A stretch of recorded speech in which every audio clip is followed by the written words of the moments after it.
Practicing Adho Mukha Svanasana, or downward facing dog, in the aerial yoga hammock gives you extra bonuses that when practiced on the mat alone you just can't get. Not only does this pose strengthen the upper body, the arms, shoulders, abdomen, and legs, it also calms the mind and stimulates blood circulation. With the hammock placed in the crease of the hips, you get an added deep tissue massage. The hammock placement offers support at the fulcrum point of the body, therefore no pressure on the joints.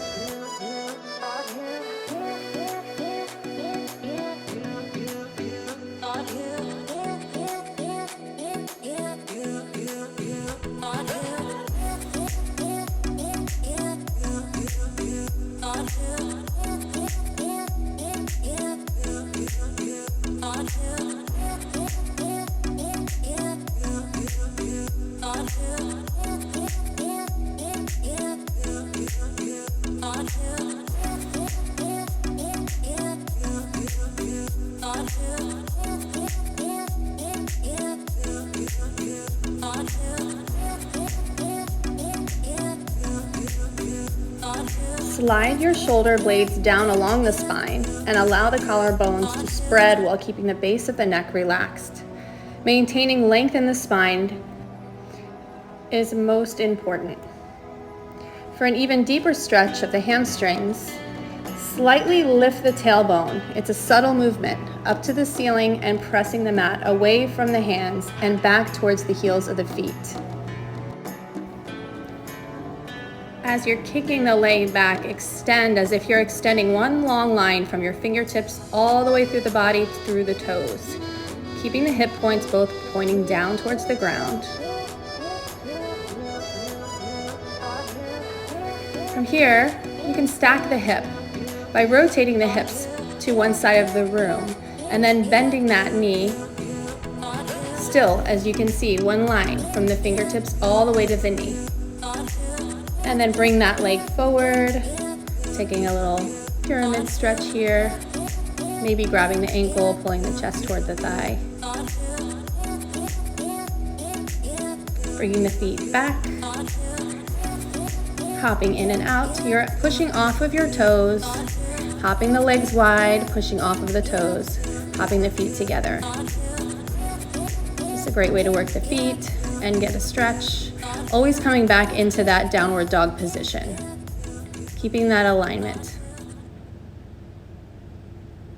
Moving on to the other side, you're lifting the leg, noticing that long line from the fingertips to the toes, slightly rounding the spine as you bring that knee into your chest, hugging it in and pressing away.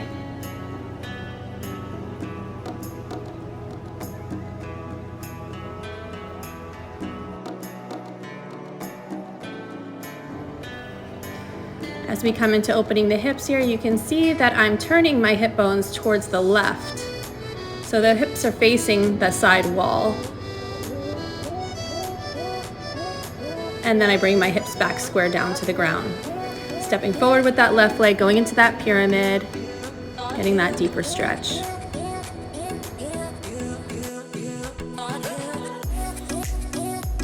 Returning back to that downward dog position. Go ahead and wrap the left leg from the outside in so that your foot comes around the outside of the hammock and flexes behind the hammock. Pressing back with the chest to get a deeper stretch.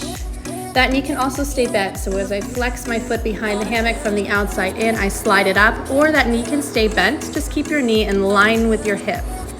Coming back to that downward dog position. You can just hang here for a little bit. Placing the palms down, we're gonna walk up to the front tension. Let your arms hang, let your head hang, and then bring the hands underneath the feet so that your toes come to the crease of the wrist. Lift the chest, lift the head, getting an additional deep stretch in the back of the legs here. Fold back over, release the hands, walk the feet wider than the hips, staying at tension. Come up to a halfway lift, bringing that left hand to that right ankle. Extend that right hand up to the ceiling. You can leave that hand extended up to the ceiling, or you can grab either side of the hammock, just depending on flexibility, and use that to assist you into a deeper stretch. Back to center, we'll take that halfway lift. Right hand goes to the left ankle. Left hand reaches up, staying there or grabbing one side of the hammock to deepen the twist or the other.